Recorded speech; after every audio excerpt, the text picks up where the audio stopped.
Tidak ada yang lebih menarik bagi para teolog, arkeolog, bahkan orang awam seperti kita tentang identitas taman surga yang hilang, yaitu taman. Kembali lagi di Tahukah Kamu edisi Taman Eden. Let's go!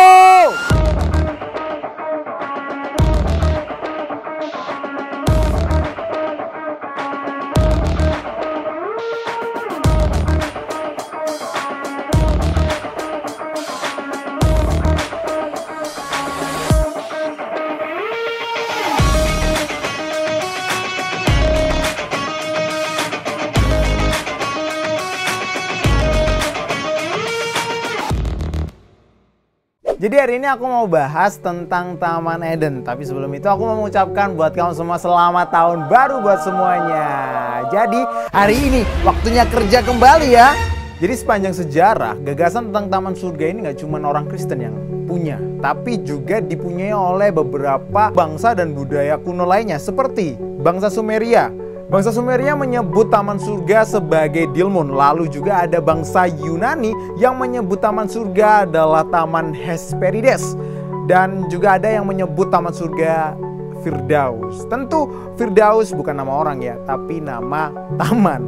Firdaus. Iya, gagasan Taman Surga ini bukan hanya untuk orang Kristen aja, tapi juga dipunyai oleh bangsa-bangsa lain atau budaya-budaya lain di luar sana. Di dalam kitab Kejadian, tepatnya di Taman Eden, menjadi lokasi di mana bertemunya seorang pria pertama di dunia dan juga wanita pertama di dunia. Mereka saling membangun cinta bersama, bahkan mereka jatuh pun bersama gitu kan ya. Dan hasilnya apa? Ya, mereka diusir dari Taman Eden, taman yang menyediakan banyak sekali makanan yang siap dimakan oleh mereka. Tidak patut. Jika membahas arti kata Eden ini ya, Eden ini memiliki arti pleasure atau kesenangan atau kegembiraan. Nah, ini juga cocok banget dengan identitas taman surga yang ada di bumi. Tapi emang iya ya di bumi ya? Nah, banyak teolog yang menyatakan bahwa Taman Eden ini ada di bumi. Ada juga yang menyatakan bahwa Taman Eden kayaknya cuman ada di apa ya, kayak simbolis aja gitu ya, kayak gak di bumi pokoknya, mungkin di alam lain atau di mana, yang pasti tidak di bumi. Banyak pendapat yang mengatakan demikian juga. Ada juga yang mengatakan bahwa Taman Eden ini pernah ada di bumi, namun sekarang sudah tidak ada lagi karena pada waktu zaman Nuh ya terdapat banjir dan banjir itu melululantahkan Taman Eden juga. Alhasil sekarang kita tidak bisa menemukan Taman Eden di mana. Jadi mari kita belajar. Kalau misalkan aku bertanya sama kamu semua, apakah kamu percaya Taman Eden di kisah nyata atau hanya simbolis saja? Kamu bisa jawab di kolom komentar ya. Namun tampaknya tidak bisa disangkali juga bahwasanya Alkitab memberikan rincian-rincian yang mengindikasi atau menggiring kita terhadap kesimpulan bahwa Taman Eden pernah ada di bumi. Apa ya? Jadi pertanyaannya, tahukah kamu Taman Eden? Dan tahukah kamu di mana lokasi Taman Eden berada? Mari kita cari tahu. Banyaknya pandangan dari para ahli, teolog, ataupun bahkan arkeolog yang menyatakan Taman Eden ini ada yang bilang di bumi, ada yang bilang nggak pernah ada di bumi. Ini mengindikasikan bahwa Taman Eden ini sulit ditemukan. Nah, alasan mengapa Taman Eden susah ditemukan? Jadi alasan utamanya itu karena penerjemahan bahasa Ibrani ini mengalami yang namanya perkembangan begitu ya. Perkembangan penerjemahan sehingga dalam mengartikan kata atau kalimat itu sedikit berbeda. Contohnya, dalam Kejadian 2 ayat 10 saya akan bacakan, ada suatu sungai mengalir dari Eden untuk membasahi taman itu, dan dari situ sungai itu terbagi menjadi 4 cabang. Terjemahan Alkitab membuatnya seolah-olah ada satu sungai yang mengalir keluar dari taman itu yang membentuk 4 sungai lainnya. Jadi ada satu sungai besar, terus habis itu terpisah jadi 4 begitu. Namun terjemahan lain menyebutkan bahwa terdengar seperti ada satu sungai tetapi menyebutkan ada 4 hulu. Jadi ada 4 sungai yang terhubung begitu ya, bukan terhubung dulu. Jadi ada 4 sungai, misalkan sungai, terus mereka menyatu menjadi satu sungai. Nah, ini lebih masuk akal karena sesuai dengan konsep hulu dan hilir. Karena bahasa Ibrani di sini agak samar ya. Jadi mari kita bahas perihal ini. Di dalam English Standard Version, kalimat atau ayat dalam Kejadian 2 ayat yang ke-10 mengatakan bahwa ada sebuah sungai yang mengalir dari Eden untuk membasahi taman itu, dan di situ sungai itu terbagi menjadi 4 sungai. Itu menurut English Standard Version. Lalu ada New American Standard Bible. Dikatakan bahwa sebuah sungai yang mengairi taman mengalir dari Eden. Dari situ dipisahkan menjadi 4 hulu sungai. Bisa digarisbawahi, dipisahkan menjadi 4 hulu sungai. Itu menurut New American Standard Bible. Lalu New International Version mengatakan bahwa sebuah sungai yang mengairi taman mengalir dari Eden. Dari situ dipisahkan menjadi 4 hulu sungai. Sama juga, dipisahkan menjadi 4 hulu sungai. Lalu di King James Bible Version dikatakan bahwa dan sebuah sungai mengalir dari Eden untuk mengairi taman, dan dari sanalah ia terbelah dan menjadi 4 kepala. Nah, kita perhatikan di sini bahwa beberapa terjemahan menyebut 4 hulu sungai. Kalian bertanya, hulu itu apa sih? Nah, hulu itu adalah bagian sungai yang berada di daerah pegunungan atau perbukitan dan merupakan awal mula aliran sungai.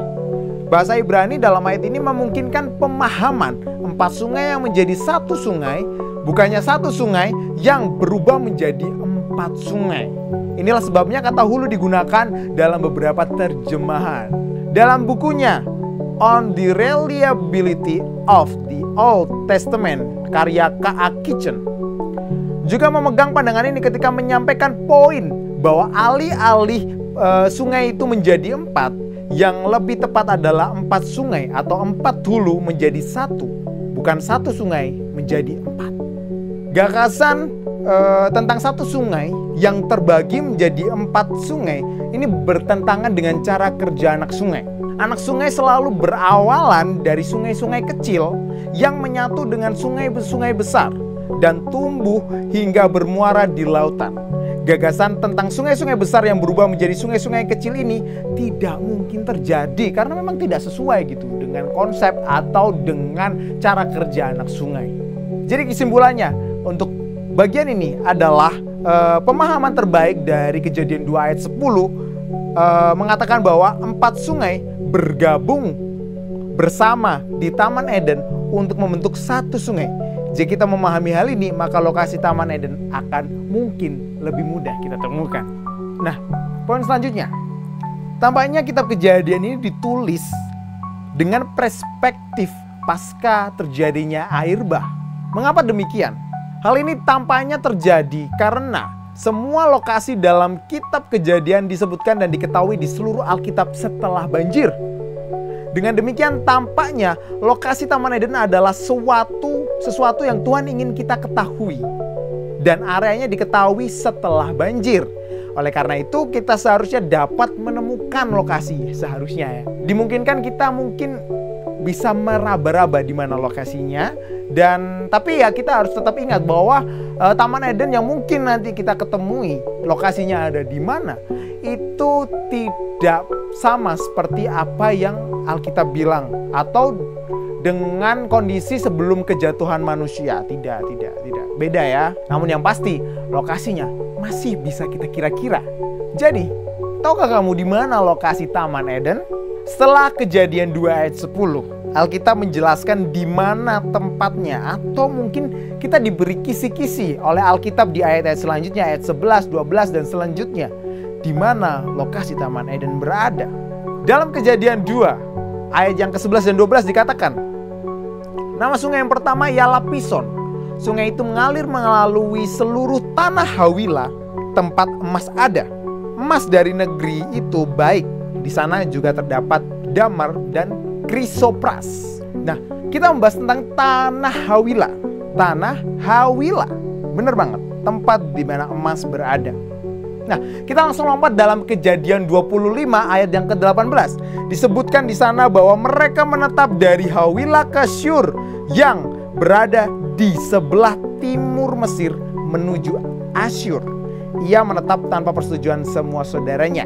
Jadi, tanah Hawila termasuk atau terletak tepat di antara Mesir dan Asyur. Hal ini membuat lokasi Hawilah lebih mudah ditemukan dengan jelas. Nah, sebelum masa Salomo, daerah ini memang dikenal dengan nama Tanah Hawilah. Namun setelah itu, tanah ini lebih dikenal dengan nama Arabia. Dalam Kejadian 2 ayat yang ke-12 mengatakan bahwa tanah ini merupakan tanah yang kaya akan emas. Dan benar banget, perlu diketahui bahwa sampai sekarang tanah ini juga masih terdapat banyak sekali tambang-tambang emas.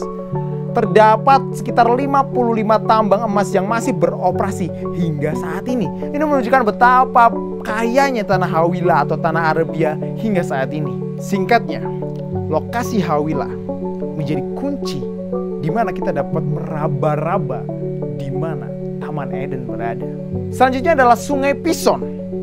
Ya, benar banget. Jadi, melalui kesimpulan di atas, Sungai Pison melewati Sungai Arabia.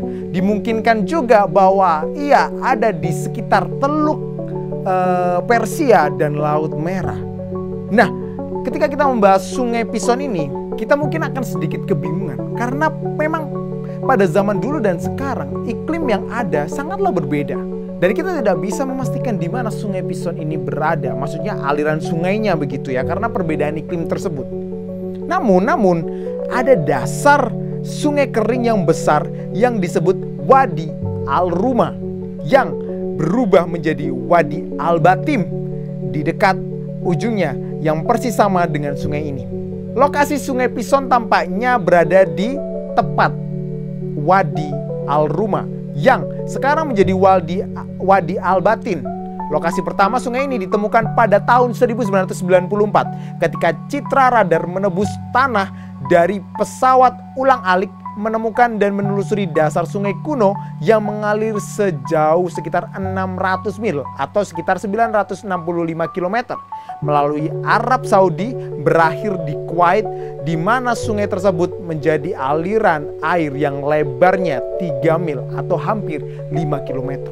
Sungguh luas. Joel Kramer, seorang arkeolog yang baru-baru ini juga meneliti sungai ini, menemukan bebatuan yang sama dari pegunungan yang berada di bagian bawah hingga ke ujung. Ini berarti sungai ini pernah mengalir dan membawa bebatuan ini saat mengalir.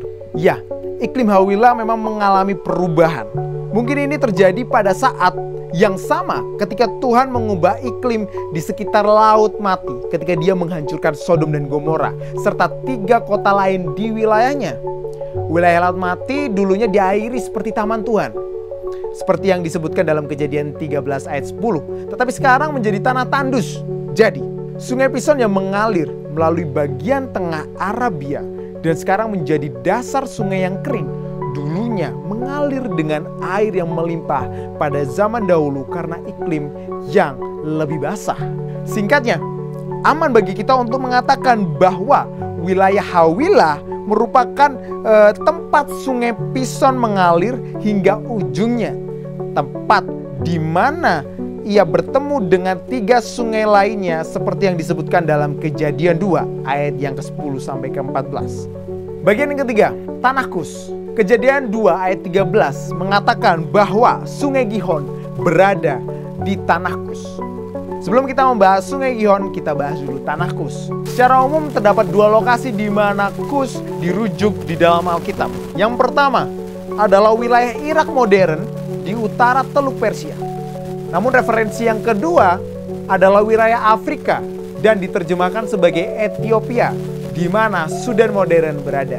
Jika kita melihat tanah Kus, nah Kus, nama Kus ini berasal dari Kus, putra Ham, cucu dari Nuh. Pada awalnya kita melihat bahwa tanah Kus ini meliputi wilayah Mesopotamia, tepat di sebelah timur tempat Taman Eden berada. Kus terletak di awal sejarah Alkitab, dekat hulu Teluk Persia. Tetapi setelah itu dalam migrasi keluarga Kus, nama ini diterapkan di bagian tenggara dan selatan Arabia dan secara bertahap ke bagian barat Arabia tidak lama sebelum masa Salomo. Setelah masa itu, orang-orang Kus menyebar ke Afrika Utara. Jadi, di antara tempat-tempat yang dihuni oleh keluarga Kus ini, di mana Taman Eden berada? Tentu saja kita mengambil kesimpulan bahwa Tanah Kus ini awalnya memang berada di wilayah Teluk Persia. Di sana awal mula Kus berada sebelum bermigrasi ke area Afrika Utara. Dengan demikian maka Sungai Gihon bisa kita pastikan ada di daerah yang sama. Daerah yang tidak jauh beda dengan daerah Sungai Pison dan Tanah Hawilah berada. Memang Sungai Gihon tidak bisa ditemukan pada saat ini. Namun diyakini Sungai Gihon sudah berganti nama menjadi Sungai Karun. Jadi Sungai Karun ini mengalir melalui Tanah Kus dan menyatu dengan Sungai Efrat, Tigris, dan Pison di sebelah utara Teluk Persia. Sungai ini sangat cocok dengan kisah Alkitab yang kita bahas pada saat ini. Selanjutnya, dalam Kejadian 2 ayat yang ke-14 mengatakan bahwa Sungai Tigris mengalir di sepanjang sisi timur Asyur. Singkat saja bahwa Asyur ini tidaklah beda dengan Asyur. Mereka sama-sama sama. Ya, mereka sama. Maka Asyur dan Asyur merupakan wilayah yang sama yang saat ini bernama Irak. Lalu selanjutnya adalah Sungai Tigris. Di dalam Kejadian 2 ayat 14 tepatnya disebutkan dalam Alkitab bahwa sungai ini tetap ada pada zaman sekarang. Nah, Sungai Tigris ini juga dikenal oleh orang Ibrani sebagai Sungai Hiddekel. Adalah salah satu dari 2 sungai besar di Mesopotamia yang menurut Alkitab mengalir ke Taman Eden. Frasa sungai besar digunakan untuk menggambarkan Tigris dalam Daniel 10 ayat 42. Sungai Tigris terbentuk dari pertemuan 2 sungai yang mengalir di Armenia. Dan Sungai Tigris ini menyatu dengan Sungai Efrat, tepatnya di wilayah Teluk Persia. Lokasi dan fakta bahwa sungai ini menyatu dengan Sungai Efrat sangat sesuai dengan lokasi Taman Eden kira-kira berada. Lalu yang selanjutnya adalah betul banget, Sungai Efrat. Jadi Sungai Efrat ini sedikit berbeda dengan sungai-sungai yang sudah aku bahas tadi ya. Karena sungai-sungai yang lain itu dijelaskan di mana tempatnya berada. Namun Sungai Efrat ini tidak dijelaskan. Mengapa? Karena memang Sungai Efrat ini merupakan salah satu sungai yang terkenal. Mungkin hal itu juga yang menjadi alasan mengapa sungai ini tidak dicantumkan juga deskripsi di mana sungai ini berada. Saking terkenalnya, kita bisa hanya menyebutkan Sungai Efrat. Dan kalau misalkan kita berkunjung ke daerah Timur Tengah, ke daerah Teluk Persia, kita sebut Sungai Efrat, maka semua orang atau sebagian besar orang deh pasti mengetahui letak di mana Sungai Efrat ini berada. Sungai Efrat mengalir hampir sejajar dengan Sungai Tigris. 2 sungai ini merupakan bagian besar dari bulan sabit subur. Bulan sabit subur? Apa sih bulan sabit subur? Jadi, tahukah kamu, bulan sabit subur merupakan wilayah di mana Irak, Suriah, Libanon, wilayah Palestina, wilayah Israel, Yordania, Mesir, dan bagian utara daerah Mesir itu, serta daerah utara Kuwait, Tenggara Turki, dan bagian barat Irak, di mana daerah tersebut menjadi daerah lahirnya peradaban pada zaman kuno. Hal ini semakin memperkuat kepercayaan bahwa tempat sungai ini berada dan bertemu adalah daerah di mana Taman Eden kira-kira berada. Setelah kita membahas banyak sekali kisi-kisi yang diberikan Alkitab tentang wilayah atau di mana lokasi Taman Eden berada, sepertinya kita sudah menemukan di mana Taman Eden itu berada. Seperti yang telah aku sampaikan tadi, 4 sungai yang disebutkan dalam Kejadian 2 ayat 10-14 merujuk kepada 4 hulu sungai menjadi 1 sungai, yang bukan 1 sungai yang menjadi 4. Satu hal yang pasti, dari keempat sungai tersebut tentunya bertemu dalam satu titik di mana Taman Eden kira-kira berada. Sungai Efrat dan Sungai Tigris, kita sudah bisa melihat di mana mereka berada. Ini juga bisa kita simpulkan satu-satunya tempat di mana pertemuan Sungai Efrat, Tigris, terus Pison dan juga Gihon berada adalah di sebelah utara Teluk Persia. Oh my God! Dengan mempertimbangkan semua lokasi yang ada, kita dengan aman bisa mengatakan di mana Taman Eden ini berada. Jadi, lokasi Taman Eden yang paling umum, yang paling dimungkinkan bisa kita temui dan bisa kita ketahui adalah di Mesopotamia atau yang sekarang dikatakan Irak. Alasan utamanya adalah penyebutan Sungai Tigris dan Efrat yang mengalir melalui negara tersebut. Kesimpulannya teman-teman, apakah Taman Eden masih ada ataukah sudah hilang? Tentu ada beberapa penafsiran terhadap hal ini. Nasib Taman Eden terus menjadi topik perdebatan dan interpretasi teologi sampai saat ini. Menurut kisah Alkitab dan Kejadian, setelah Adam dan Hawa diusir dari Taman Eden, Tuhan menempatkan kerubim dan juga pedang api untuk menjaga pintu masuk yang secara efektif menyembunyikannya dari manusia. Hal ini menunjukkan penyembunyian spiritual daripada kehancuran fisik. Kisah banjir Nuh yang terjadi setelahnya memang menghancurkan sebagian besar peradaban manusia. Namun secara eksplisit tidak disampaikan bahwa hal itu juga menghancurkan Taman Eden pula. Beberapa penafsir juga menafsirkan bahwa taman ini sejatinya masih ada, namun dalam arti spiritual atau tersembunyi dari persepsi manusia. Iya, ada yang menyatakan bahwa taman ini masih ada juga yang menyatakan bahwa disembunyikan. Apapun itu, namun kesimpulan yang bisa kita dapatkan pada hari ini bahwa Taman Eden itu benar-benar ada. Ya, jadi aku harap kamu semuanya boleh mendapat pengetahuan baru dan terberkati melalui episode Tahukah Kamu pada hari ini. Jadi buat kamu semua yang pengen request nih tentang apa sih yang mau dibahas, bisa request di kolom komentar dan aku bakal sampaikan atau bakal bikin video buat kamu khusus yang mau request apa yang mau kita bahas pada episode selanjutnya. Ya, dengan demikian episode Taman Eden ini selesai. Tapi buat kamu semua tetap nantikan video aku, tetap nantikan Tahukah Kamu supaya kamu boleh semakin hari semakin belajar, semakin menambah pengetahuan dan boleh terberkati setiap harinya. Jadi oke lah, aku Samuel Reno pamit undur diri. Semoga kamu terberkati dan bahagia selalu. Dadah.